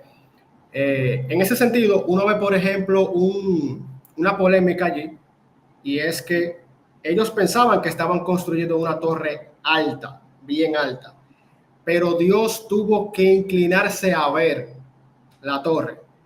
Y es ahí donde tú empiezas a ver el tema de la polémica, porque muchas de estas historias son polémicas en contra de culturas y creencias paganas de naciones que estaban alrededor y cerca del antiguo Israel. Entonces, ahí es que tú ves que es una polémica en contra de Babilonia, a tal punto que el escritor bíblico dice que Babilonia viene del hebreo balal, que es confundir. Confundir, Babel. Ajá. Exactamente. Entonces, está digamos, haciendo esa polémica. Entonces, si tú me preguntas, bueno, es un evento que ocurrió históricamente tal cual, yo me iría más por la parte de lo que el texto busca enseñar. Y es el tema de poner al Dios de la Biblia por encima de los dioses de Babilonia. Y lo digo porque, de nuevo, si tú vas a la evidencia filológica, tú le das para atrás y vas a ver cómo las lenguas fueron evolucionando y tienen diferentes, digamos, raíces. Pero ahí es que entra el tema de qué es lo que yo voy a ver en el texto. Yo pretendo ver un relato histórico dentro de nuestros propios criterios o dentro del criterio de ellos sin tratar de ver la teología detrás del texto, que es lo que el autor finalmente nos quiere comunicar. ¿Qué dices tú, Josías? Sí, yo creo, me gusta lo que Landeta hace, porque Landeta está, y eso es una práctica que deberán hacer. Yo insto a los pastores también. Landeta siempre trata de remontarse a el antiguo cercano oriente. Yo creo lo mismo, porque los textos están ahí, hay mucha tradición, ¿verdad?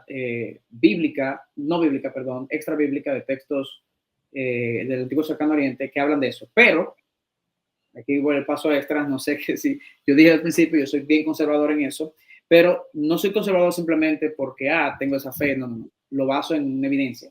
Tú ves, por ejemplo, muchas figuras a lo largo de la historia de esa intencionalidad del hombre de Torres. Por ejemplo, tuve en Egipto, tuve esa pirámide, tuve, por ejemplo, en los mayas, pirámides, tuve, por ejemplo, y yo te puedo citar múltiples culturas bien antiguas que tienen esta intencionalidad de esto, ¿verdad?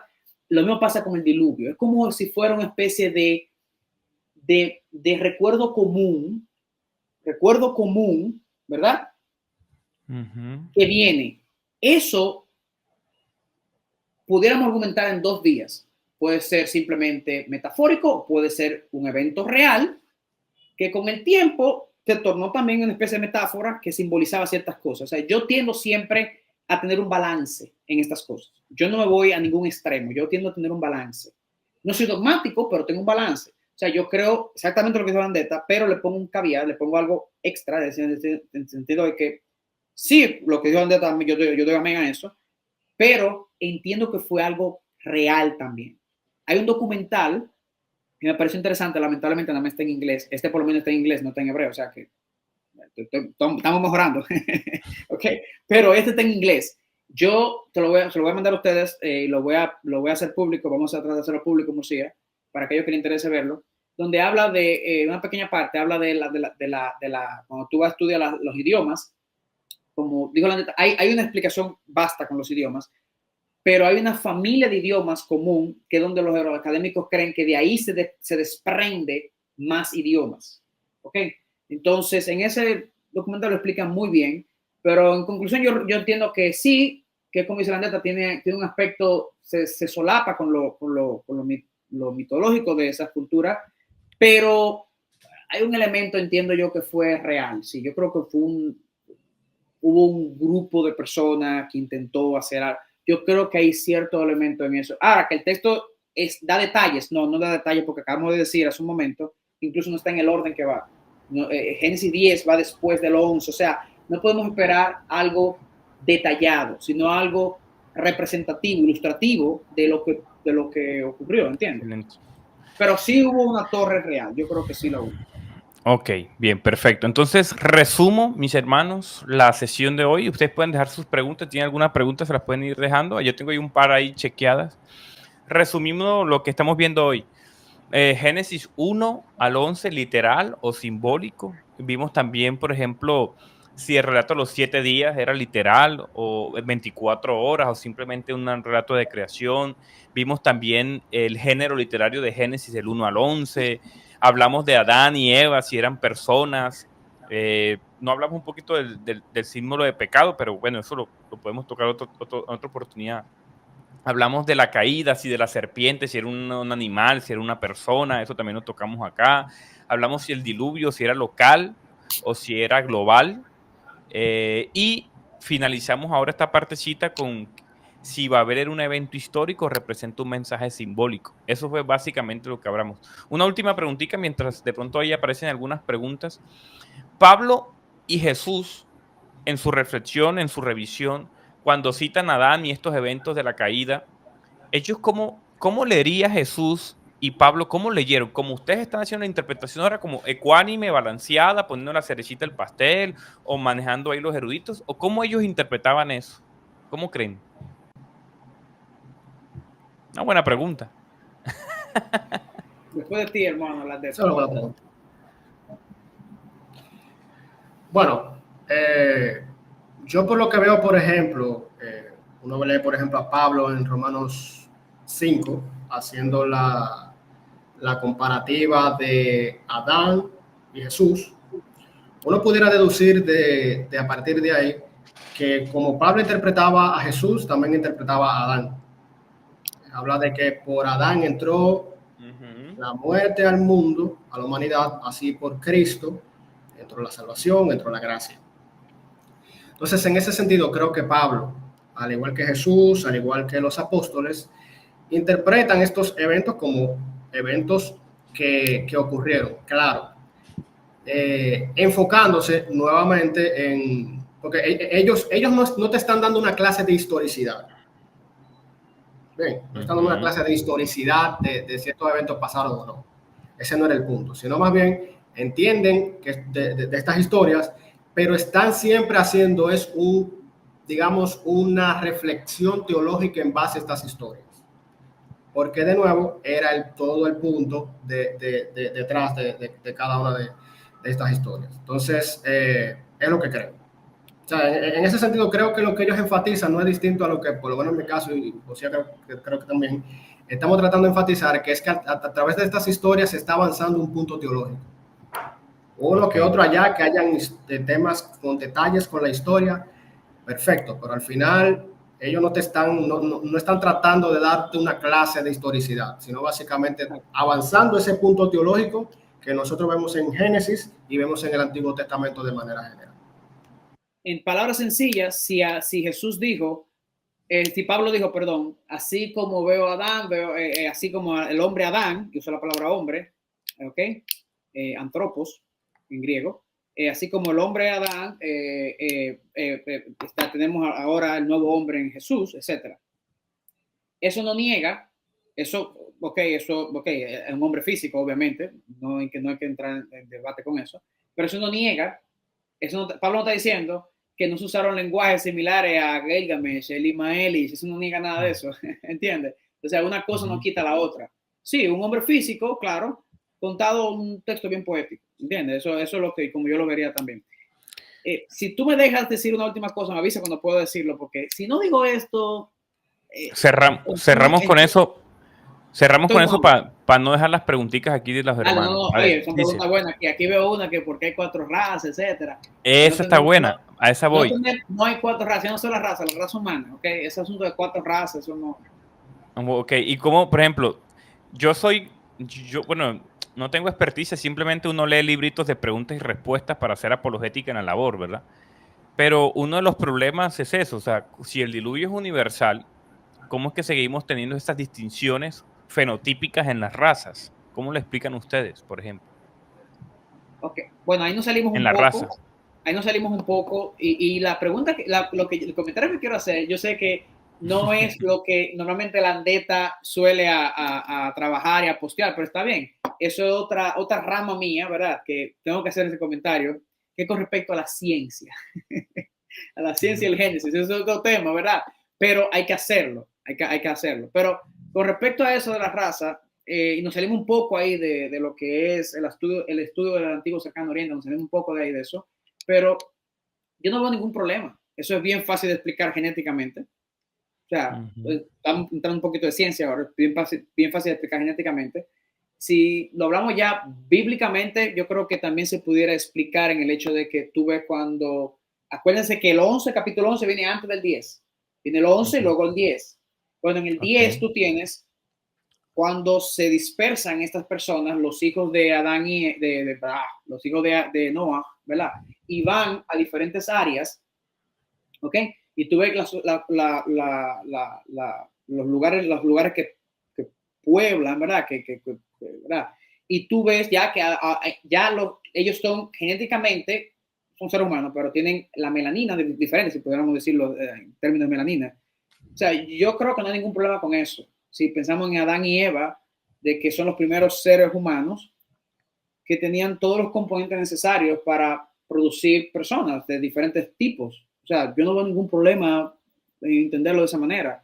Me explico, yo puedo dar, por ejemplo, a mi papá, en el caso, por ejemplo, de mi esposa, en el caso mío, mi papá, yo me parezco un poco a mi papá tiene los ojos mucho más claros que yo, medio verde, etcétera, yo tengo los ojos medio claros también, mi hermano es completamente diferente a mí en ese sentido, somos hijo, padre, madre, o sea, lo que trato de explicar es que yo no veo ningún problema, hay personas que dan hijos de una manera, o sea, no veo ningún problema, no veo el problema honestamente, yo no lo veo, o sea, hablando científicamente o genéticamente no veo ningún problema. Si entendemos que Adán y Eva tenían los elementos necesarios para producir lo que sea.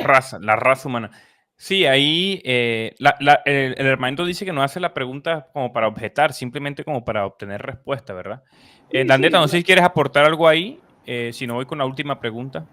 Bueno, aquí yo voy a poner como decimos aquí, traer un pelo en el sancocho, o sea, voy a traer un problema aquí.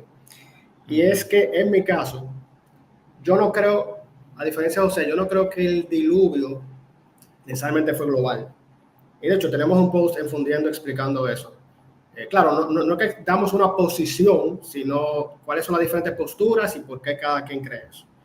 En mi caso, por ejemplo, tú lees, tú dices, bueno, el texto habla de que fue toda la tierra, pero hay veces que en la narrativa tú te puedes encontrar con este lenguaje hiperbólico. Por ejemplo, tú vas a Génesis 41 cuando dice que toda la tierra fue Egipto en la época de hambruna para alimentarse en la época de José. Entonces tú dirás, bueno, toda la tierra ahí incluye, digamos, gente de Australia, de República Dominicana, de América. No, o sea, es como que cuando tú dices quién fue a la iglesia hoy, tú dices todo el mundo fue a la iglesia. Evidentemente, no todas las personas de la tierra fueron a la iglesia, sino un gran grupo de personas. Entonces, eso por un lado. Por otro lado, sabemos la posibilidad de un lenguaje hiperbólico, aunque yo creo que sea una posición u otra, vamos a decir, la enseñanza teológica del texto se mantiene. El pecado trajo el juicio de Dios sobre la humanidad. Ahora bien, aparte de la posibilidad de un lenguaje hiperbólico en el texto, si tú vas, por ejemplo, a la evidencia, y claro, eso tendríamos que hacer otro programa, otro live para eso. Tú buscas la evidencia arqueológica y geológica del tema de si hubo o no un diluvio global. Yo sé que hay ministerios de apologética que tratan de explicar de que sí, pero cuando tú vas a los geólogos, la evidencia no es muy clara, o sea, no parecería que la hay a nivel geológico y a nivel arqueológico. Entonces tú dirás, bueno, entonces eso yo lo veo de la misma manera que tú me digas a mí, mira, el Sol, por ejemplo, es que gira en torno a la Tierra. Evidentemente tú me vas a decir no. ¿Por qué? Por la evidencia científica que tenemos a mano. Pero la Biblia dice que el Sol se pone y que el Sol se levanta. Bueno, de nuevo, eso es parte de la concepción cultural que ellos tenían. Pero eso es una cosa, y otra cosa es tú decir científicamente si eso es así o no. Entonces, desde el punto de vista científico, no veo evidencia de un diluvio global. La Biblia sí dice que fue toda la tierra, pero de nuevo, puede estar usando un lenguaje hiperbólico, eso es por un lado. Pero por otro lado también tenemos que pensar qué era toda la tierra para una persona de aquella época. Porque cuando tú vas a Génesis 10, a la tabla de las naciones, donde se distribuyen los hijos de Noé, lo que abarcan básicamente es lo que llamamos el cercano oriente y parte de Europa. No te menciona el globo terráqueo entero, porque no era lo que ellos conocían hasta ese entonces. Entonces, en ese sentido, por eso yo no creo que el diluvio sea global, y como dije hace un momento, yo creo que es una memoria común de esas culturas que estaban ahí, pero es un diluvio, pero no creo que sea global la memoria de ese diluvio. Ok, perfecto. Mira, espérate. Yo quería compartir algo, ahora que está yo sé que está que se habla el hombre, pero hay una página que yo les acabo de dejar ahí el link, muy buena. O sea, a los que les gustan todos estos temas que va a haber en Pentecostés, el tema del diluvio, las otras posiciones sobre el tema, aquí hay videitos, aquí hay unas herejías, de vez en cuando te vas a encontrar una que otra herejía, pero no te asustes, esta gente es buena gente, es querida. Te invito a seguirla, muy buena. Ahí no hay herejía, hermano, eso es Murcia dando lata, ahí no hay herejía. Ya yo lo he chequeado, no hay herejía. También es bueno que se dirijan al canal. También voy a dejar en YouTube. En la descripción de este video, cuando ya usted lo tenga más tiempito, váyanse por la descripción, ahí va a encontrar el canal de Josías, que tiene un buen canal de YouTube, que también voy a decir, si me permite, Josías, aquí rapidito, déjame mostrar el trabajo que tú estás haciendo. Esto. Mira, con respecto a lo que dice Landeta, está bien. Yo creo que el punto importante de esto es que el punto teológico no se sale, no es violentado con esto, y esto es lo importante de eso. Con respecto a la evidencia bíblica, de nuevo, es por el mismo principio que yo interpreto los días de la creación, el mismo principio del Nuevo Testamento, cuando Dios habla, Jesús habla de una destrucción universal, ¿ok?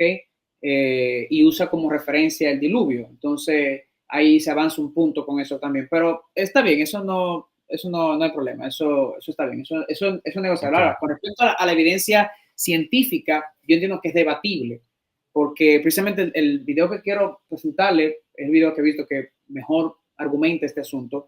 Tenemos evidencia, es debatible. Como decía un hermano por ahí, la ausencia de evidencia no es evidencia de ausencia. O sea, Es porque no hay evidencia y creo que es un principio importante en cuanto a este punto, cuando estamos debatiendo estos puntos científicos, o sea, la ausencia de evidencia no es evidencia de ausencia, y en el sentido de que si hay mucha explicación, y este video que voy a compartir es bien reciente, hay mucha explicación de diluvios universal, no de diluvios universal, pero de eventos que tenemos en los récords geológicos que son mejor explicados contando un diluvio universal que no. No sé si me lo entender. O sea, no es de que, mira, aquí encontramos una tabla que dice, en esta tabla se dice que hubo un diluvio. No es eso. Sino que tenemos eventos geológicos que son más fuertes, sustentables con un diluvio que sin un diluvio. Es simplemente eso. Eso es algo importante que hay que notar. Pero de nuevo, no es un tema de división, porque el punto teológico es el mismo, como decía Landeta. Y este comentario que quería hacer, que no del diluvio, pero el asunto es lo siguiente, y esta es una posición que yo comparto y la avanzo, y tal vez sea por mis trasfondos, para que yo lo mencioné, pero yo también tengo un trasfondo de ciencia, o sea, yo soy ingeniero civil, creo que Landeta mencionó que ingeniero industrial, creo que, ¿verdad? O sea, mecánico, o sea, yo soy ingeniero civil también, y por el mismo trasfondo entiendo, y creo que por eso creo lo que creo. El asunto es el siguiente: la Biblia no es un libro de ciencia, porque hay que estar claro con eso, porque hay mucha gente que quiere jalar las cosas. La Biblia no es un libro de ciencia. Ahora bien, yo personalmente entiendo de que en los puntos que trata, que puedan solaparse con aspectos científicos, acierta y debiera acertar. Por lo menos, repito, no es lo que el autor tenía intencionalidad de hacer, no lo es. No es la agenda principal del autor tampoco, y no es un libro de ciencia, como venimos explicando por más de una hora ya. Sin embargo, yo creo que cuando toca aspectos de ese tipo, debiera acertar si están interpretados en un lenguaje que no sea poético, de que los árboles van a aplaudir, no van a esperar ningún árbol que aplauda. Cuando hablo de la Biblia, me quiero referir a textos que pueden ser interpretados literalmente en su género. O sea, si el autor está hablando de algo, de que ocurrió un terremoto, y sabemos que fue un terremoto, y el terremoto está en Reyes, y luego dice el profeta Zacarías, mira, eso va a pasar como pasó en los días de fulano con el terremoto fulano. Yo tengo que encontrar evidencia de un terremoto. Porque eso no es figurativo. Está en Reyes, claro. Está aquí, está allí, está. Yo tengo que encontrar evidencia de eso. O sea, genial. No podemos tampoco volver a novelar. No. Okay. Tiene que haber evidencia de eso. Entonces, en ese sentido, yo entiendo que la Biblia, cuando se solapa con aspectos así, debiera acertar. Aunque eso no niega nada de lo que hemos dicho. Entonces, esa es la única cosa que yo quería decir, pero esa es mi posición personal. Harold, creo que acaba de hacer la pregunta que podría resumir este live stream. Landeta, en síntesis. Gracias, Harold, por tu comentario y por tu precisión. Todo lo histórico de los escritores de la Biblia lo rodean de simbolismo. ¿Cómo puede entonces uno separar, en resumen, lo uno de lo otro? Bueno, lo que pasa es que como funciona la narrativa en la Biblia, hay varias cosas que nosotros debemos tomar en cuenta. Por ejemplo, el autor selecciona qué cosas contar, qué cosas no contar. Eso por un lado. Por otro lado, te puede utilizar cierto lenguaje de que, por ejemplo, cuando se puso el sol o cuando el sol se levantó, un personaje hizo algo. Ahora, ¿estamos diciendo con eso que literalmente es el sol que se está moviendo o no? Simplemente se está narrando una historia desde lo que se le llama un lenguaje fenomenológico, es decir, como el mundo se percibe desde nosotros los humanos, sin, digamos, un conocimiento astronómico o científico como lo tenemos hasta hoy. Entonces, en ese sentido, uno no debe ser sobre literal con el texto bíblico, sino respetar cómo el autor está tratando de contar la historia. El autor es selectivo, el autor está tratando de avanzar un punto teológico. Por esa razón, por ejemplo, no necesariamente el texto es cronológico, como ya hemos dicho. Uno lee, por ejemplo, un libro como Esdras, que hace saltos cronológicos, que la única manera en como tú te ubicas es con el rey persa de la época, porque es una cuestión súper, que si uno no toma en cuenta el rey, uno se pierde. Y ese es el marcador de tiempo que te da el autor bíblico para tú ubicarte de qué época estamos hablando. Entonces, en ese sentido también no tiene que ser necesariamente cronológico. Y por eso quizá me gustaría saber, quizá la persona que pregunta, ¿a qué tú te refieres con simbolismos? Si es, por ejemplo, a un detalle poético, si es a una descripción del mundo, que quizás no es de acuerdo a la ciencia moderna. Por ejemplo, se habla del corazón en la narrativa bíblica, que es el asiento de la voluntad. Y uno dirá, bueno, ¿es el órgano, el corazón, el asiento de la voluntad del ser humano? El corazón es un órgano que bombea sangre. Lo que pasa es que en el mundo antiguo se asocia el corazón, el asiento de la voluntad, porque este es el órgano que cuando una persona muere deja de moverse. Y es como, bueno, la idea era, bueno, quizás la vida, la voluntad de la persona está ahí. Pero si hoy tuviéramos que asociarlo, sería quizás más al cerebro que al corazón propiamente. Pero de nuevo, son historias que se están narrando desde una cultura, desde una concepción que es distinta a la nuestra.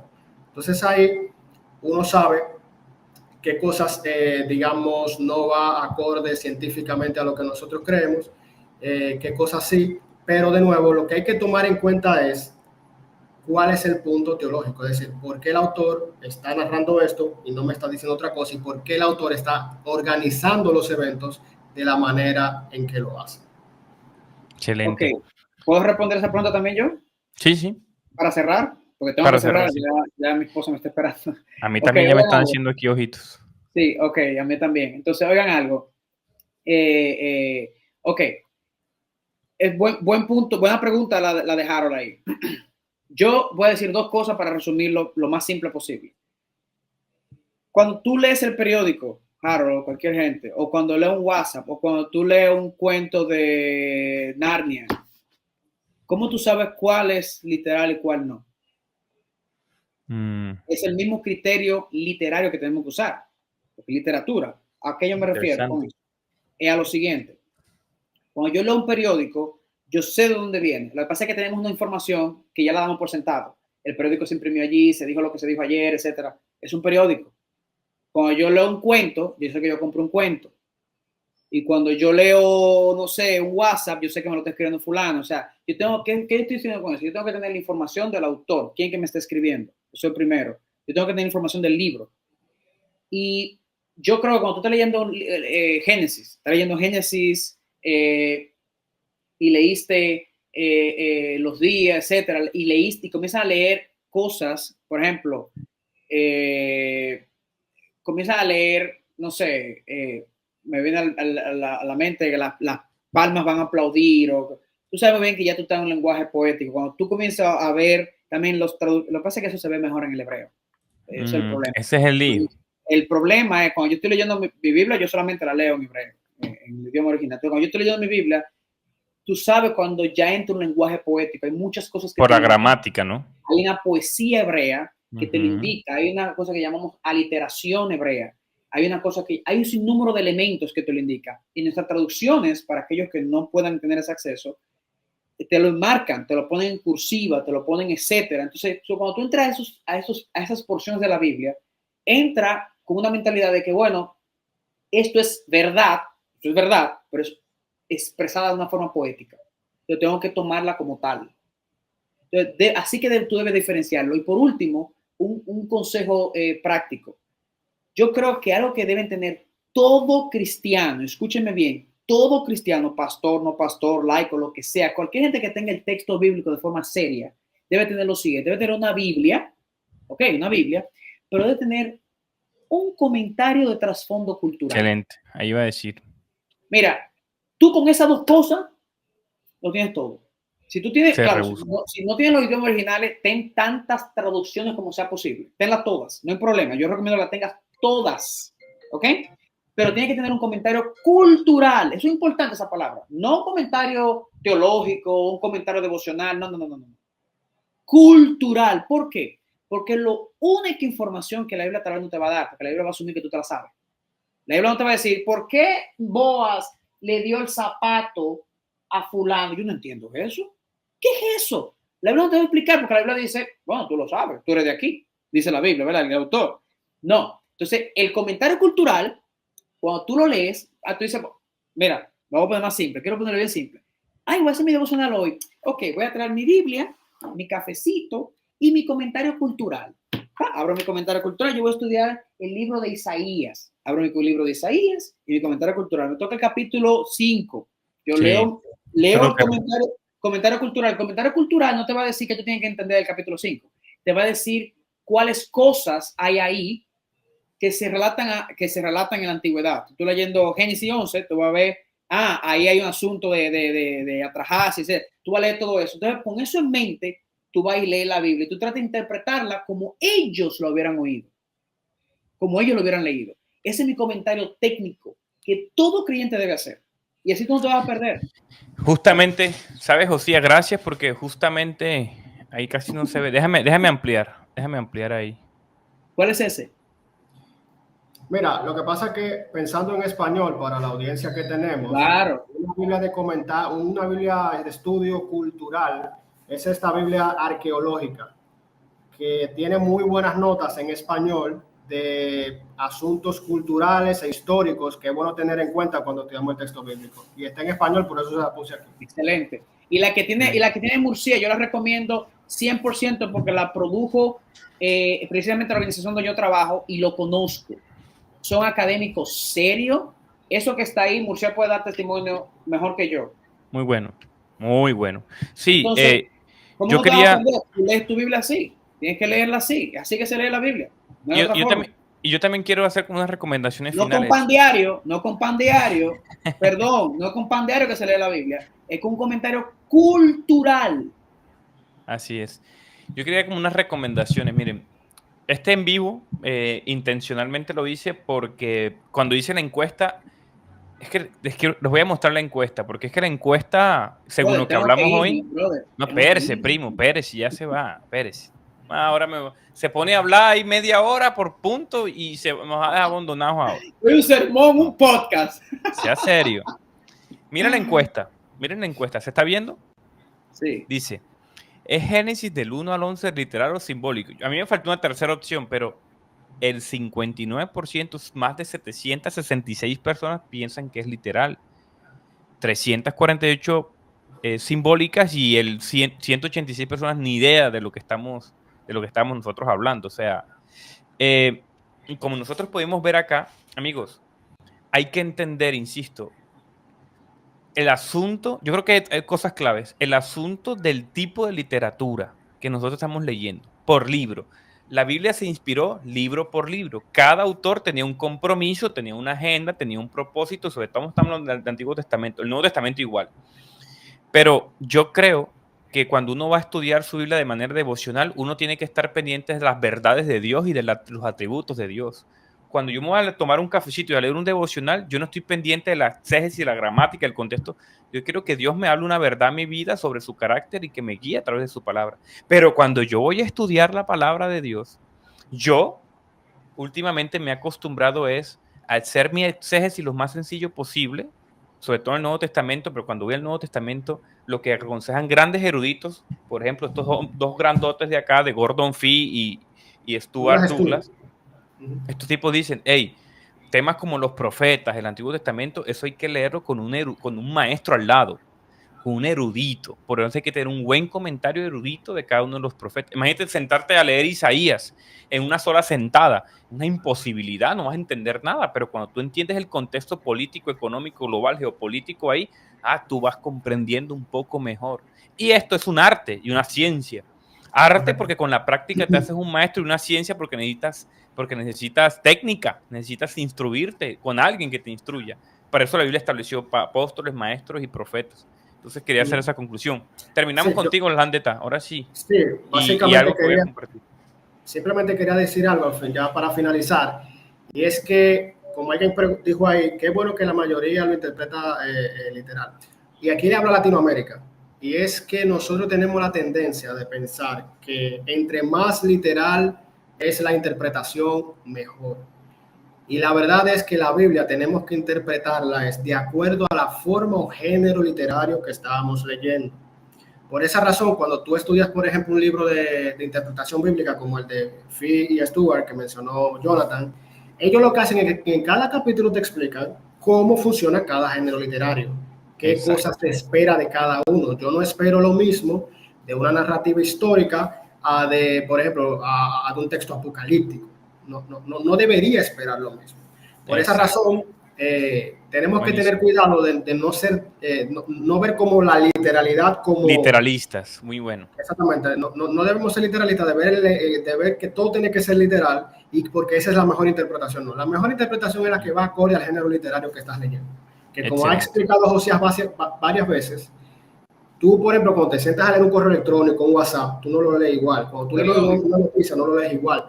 Cuando tú lees un correo electrónico, no lo lees igual. No es la misma expectativa. Entonces, nosotros tenemos que tener en cuenta qué expectativas tener de acuerdo al género literario que estamos estudiando. Era básicamente eso. Maravilloso. Un librito que...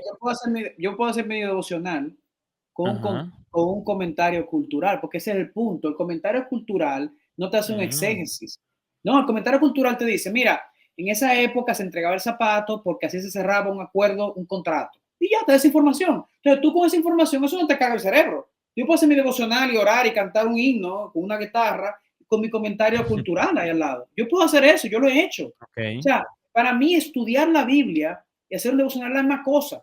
Para mí, perdón, sí que yo lo veo, pero un comentario cultural es muy fácil y sencillo. Te va a dar información, te va a completar la información que la Biblia asume que tú sabes. Entonces tú tienes que leer ese comentario y leer tu Biblia y hacer tu devocional. Y tú vas a ver lo enriquecedor que es eso. O una Biblia como esta también de estudio. Exacto. Sí, una Biblia es más fácil. Sí. Sí, porque una de las cosas ¿sabes por qué lo digo? Porque muchas de las cosas de la gente que me escribe me pregunta, Jonathan, ahora que yo estoy estudiando exégesis y hermenéutica, hice mi primer materia en el seminario tal, ahora me cuesta crecer espiritualmente, tener una relación con Dios porque yo quiero examinar el griego, quiero ver la palabra, la construcción gramatical, no doy ahora para quitarme eso de la cabeza. Esas son etapas. Claro. Yo cuando encontré el asunto, los idiomas, de los géneros, me emocioné, duré como 2 años metido. Ya después yo cojo mi biblicita sencilla, sin tanto comentario, Señor, háblame. Y ya, uno va como por etapas, así que tranquilo por ese punto. Y quiero terminar compartiendo, mis hermanos, aquí, lo que voy a dejar en la descripción de este video. Este es el trabajo de Josías de la Cruz, muy serio. Este hombre está haciendo un doctorado y no tiene mucho tiempo para hacer unos contenidos, pero aquí hay unos videitos buenos. Este es de ciencias bíblicas brutal. Aquí tenemos un asunto hablando de Israel, cotorreando bien chévere. Aquí pueden encontrar este contenido como que político, ciencias bíblicas, geopolítico. Este hombre tiene, sabe sus 2-3 cositas. Sus 3 cositas se las sabe. Aquí voy a dejar... Ahí voy a dejar el Twitter, creo que es lo más activo de Landeta y su propio usuario de Instagram. Aquí es donde a mí me encanta seguir. Este tweet que está aquí fijado, tú no tienes ni idea. Mira, yo tengo aquí dosis diarias de griego, dosis diaria de hebreo por leer este artículo. A mí se me olvidó decirte, José, agradecerte por eso. Qué bueno, qué bueno. José, muy bueno. Y quiero dejar aquí también fundiendo con la Biblia en la descripción de este video para que hayan le echen ojito ahí. Pero igual, ustedes saben que pueden encontrar los hermanos, sumérjanse en este asunto de la Biblia.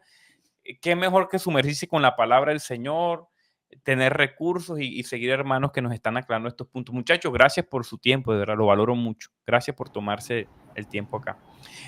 Comentarios, escríbanle a los hermanos qué comentarios, porque eso toca libro por libro, Biblia por libro, así que yo les recomiendo que los sigan, les escriban, y ellos van a, yo sé que con el tiempo, pueden escribir, puedan, a mi WhatsApp, no a mi WhatsApp, perdón, a mi Instagram, a tu Instagram. Yo respondo, claro. Claro que sí. Bueno, en mi caso por Twitter, que lo uso bastante.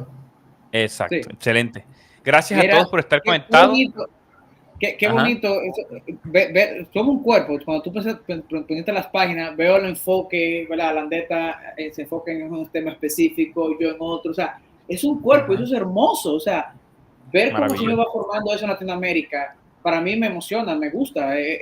Yo lo veo bonito. O sea, cada quien, ¿verdad? Trabajando en diferentes áreas.